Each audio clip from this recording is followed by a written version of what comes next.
아리조나 코리아 포스트에서 제공해드리는 2025년 9월 30일 화요일 아리조나 주요 뉴스를 전해드리겠습니다. 기록적인 폭우와 홍수로 피해가 발생한 가운데 애리조나 주민들에게 폭풍 후 사기에 대한 주의보가 내려졌습니다. 자세한 소식 알아보겠습니다. 네, 지난 주말 피닉스 지역에 많은 비가 내렸습니다. 스카이하버 국제공항 기준으로 금요일과 토요일 총 1.85인치의 강우량이 기록됐습니다.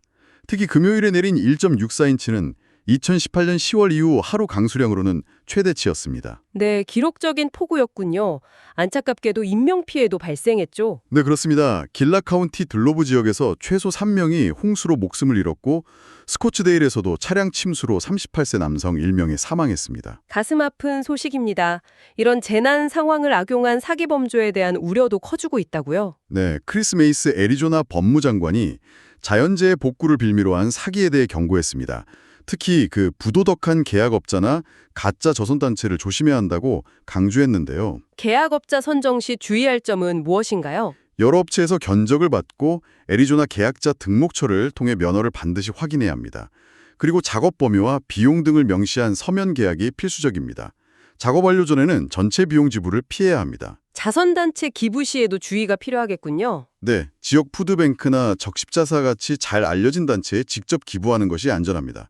기프트카드나 암호화폐 기부 요구는 사기일 가능성이 매우 높습니다. 알겠습니다. 다음은 홍수로 인한 차량 피해 소식 알아보겠습니다.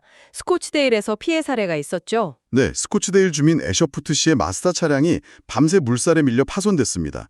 아직 할부금이 $10,000 정도 남은 상태라고 합니다. 안타깝군요. 이런 차량 침수 피해 보험 처리는 어떻게 됩니까? 스테이트팜 보험 측에 따르면 대부분의 운전자가 가입한 자동차 종합보험으로 홍수 피해 보상이 가능하다고 합니다. 별도의 홍수보험은 필요 없습니다. 종합보험으로 가능하다니 다행입니다만 침수된 차량을 다룰 때 주의할 점이 있다고요? 네, 정비 전문가는 침수된 차량에 시동을 걸 경우 엔진이 물을 빨아들여 하이드롤락 현상으로 심각한 손상을 입을 수 있다고 경고합니다. 절대 시동을 걸면 안 됩니다. 그렇군요. 또 침수 차량이 중고차 시장에 나올 수도 있다고요? 네, 침수 사실을 숨기고 재판매되는 경우가 있어 주의가 필요합니다. 중고차 구매 시에는 정비사 점검을 받거나 스페어 타이어 공간, 안전벨트 안쪽 등을 꼼꼼히 확인하는 것이 좋습니다. 네, 중고차 구매 시 유의해야겠습니다. 다음은 주요 범죄 사건 판결 소식입니다. 피닉스에서 아동 성범죄자에게 중형이 선고됐죠. 네, 피닉스의 59세 남성 고든 골딩에게 총 663년의 징역형이 선고됐습니다. 10대 소녀 최소 2명을 성적으로 학대한 40여 개 혐의에 대해 유죄가 인정됐습니다. 663년이요. 혐의가 상당히 중했군요. 네, 골딩은 인스타그램으로 소녀들에게 접근해 술이나 약물을 먹인 뒤 범행하고 촬영까지 한 혐의를 받았습니다. 체포 후 도주했다가 붙잡히기도 했습니다. 각 혐의 형량이 연속 적용돼 총 663년형이 선고됐습니다. 네, 알겠습니다. 조용하고 평화로워서 너무 좋아요. 동네 전문가 지역을 가장 잘 아는 부동산 여러분의 든든한 이윤 박영량 부동산입니다. 교도소 내에서 살인을 청구하려 한 사건도 있었죠. 네, 야바파이 카운티 교도소 수감자 36세 리바이 존스에게 살인 청부 시도 혐의 등으로 20년형이 추가됐습니다. 존스는 자신에게 불리한 증인을 살해하기 위해 다른 수감자에게 살인을 청구하고 또 다른 수감자에게는 증인 협박을 지시한 혐의입니다. 어떻게 발각됐습니까? 관련 통신 내용을 수사당국이 확보하면서 교역이 드러났습니다. 존스는 이미 살인 혐의 등으로 복역 중이었으며 이번 판결로 예상 석방일이 2060년으로 미뤄졌습니다. 네, 다음 소식입니다. 길버트 지역 일부 주민들이 갑자기 급등한 수도 요금 때문에 불만을 제기하고 있다고요? 네, 길버트 주민 랜시 스팁 씨의 경우 월 수도 요금이 평소에 약 $270에서 갑자기 $2,600 이상으로 나왔다고 주장했습니다. 10배 가까이 올랐군요. 사용량이 그렇게 늘어난 건가요? 스팁 씨는 사용량 변화는 없었다고 주장합니다.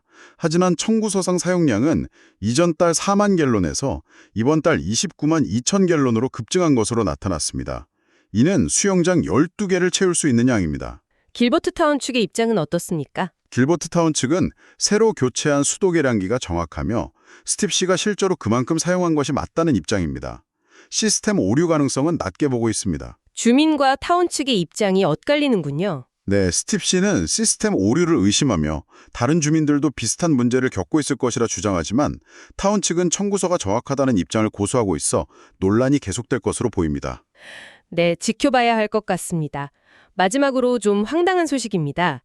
애리조나 남부 식료품점에 아기곰이 나타났다고요? 네, 월요일 오전 오로밸리의 한 프라이스 식료품점 내부 통로에서 아기곰 한 마리가 뛰어다니는 모습이 포착됐습니다. 곰은 매장 안을 돌아다니다 밖으로 나갔고 다행히 다친 사람은 없었습니다. 식료품점에 곰이라니 놀라운 일이군요. 최근 그 지역에 곰 출현이 잦은 편인가요? 네, 애리조나 게임 및 어류 부서에 따르면 올해 오로밸리와 투산 등 남부 지역에서 곰 목격 신고가 예년보다 많았다고 합니다. 먹이를 찾아 산에서 내려오는 경우가 잦다는 설명입니다. 혹시 곰과 마주치면 어떻게 해야 합니까? 관계자들은 큰 소리를 내거나 팔을 흔들어 곰을 쫓아내고 신속하고 안전하게 자리를 피하는 것이 최선이라고 조언합니다. 네, 알겠습니다. 오늘 준비한 소식은 여기까지입니다. 이상으로 아리조나 코리아 포스트 뉴스를 마칩니다.